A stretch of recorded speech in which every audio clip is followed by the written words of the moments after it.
breathing still. Although my eyes have closed out the light, my life is not all darkness. I have my memories, you see. Memories of a long life in a place that I loved. My home, the city of Dublin. I was born in 1460 and christened here at St. Michael's Church. My father was a merchant and had a stall at Market Cross.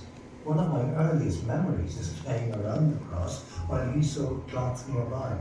Rich reds and blues to noblemen, plain thread to the rest of us. We lived nearby here in Skinner's Row.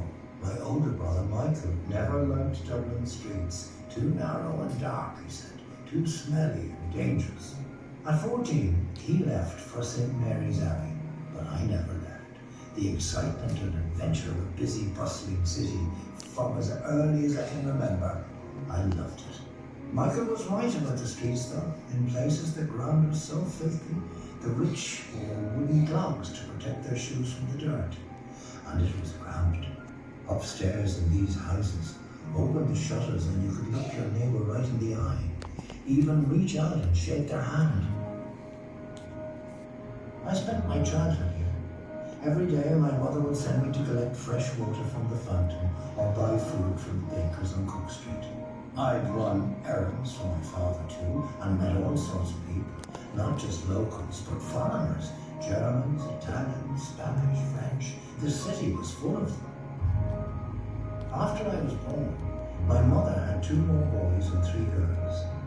Luckily, our father was successful and we lived well. He even did some business with the English crown. This meant I had to go into Dublin Castle to make his deliveries. Imagine seeing this great building as a youngster. Its massive drawbridge, gable and its portcullis sharp as wolf's teeth. The first time I went through the gate, I thought I might never come out. They say the castle is built on an old Viking fort. Well, they say a lot of things about the Vikings. Is it true?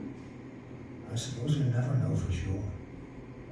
Well, time went on and I grew up. My father found me an apprenticeship and I spent the next few years buying and selling on every patch inside the walls of this fine city, learning a merchant's trade.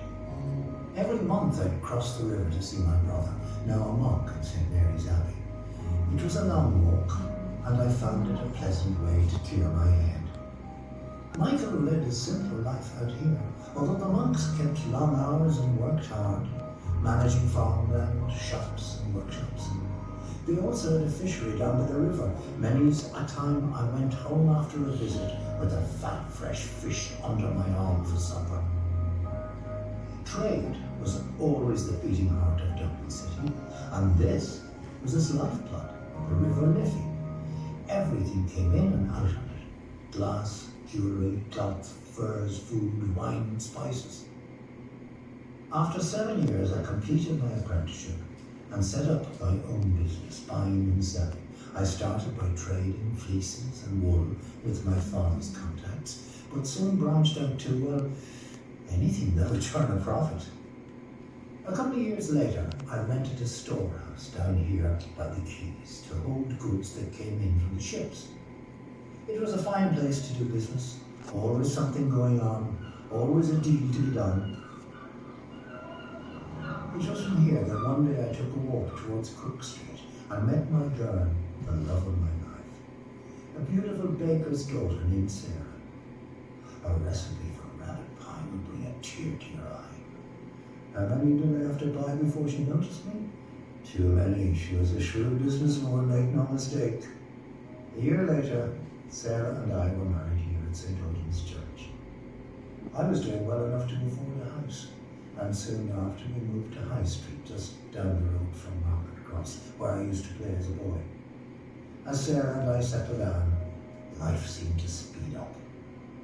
We were blessed with 4 sons and 2 daughters.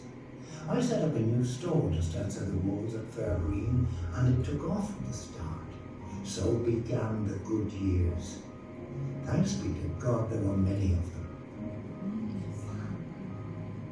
I put them to work, but well, they don't stay children very long, do they? All too soon the youngest was grown, and I handed the storehouse over to him.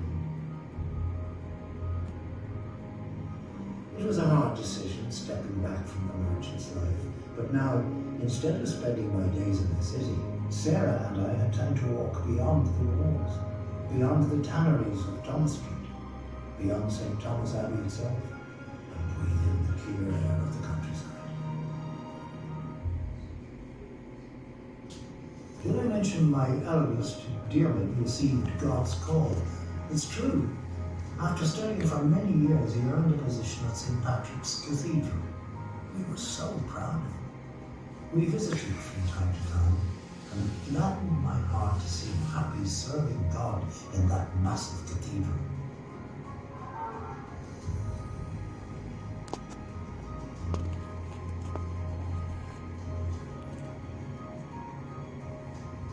These days I don't venture outside much, and when I do, I stay inside the city walls.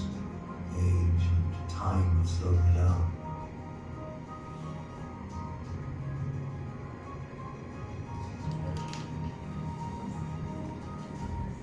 My beloved Sarah passed 2 years ago, and I will surely follow her soon. There's not much left for me in this life, but this memory will be a pleasure beyond any price. In my mind's eye, the sun is always shining. On the streets, I see my mother as a young woman, hear my father's voice echoing around Market Cross. The bells of Christchurch ring in my ears as I run past the doors of St. Michael's Church, crisscrossing the city with the parsons to deliver.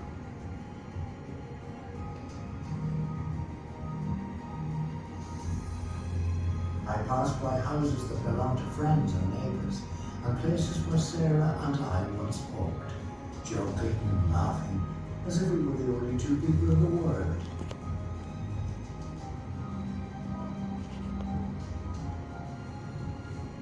Street names and landmarks just don't tell the story of a city.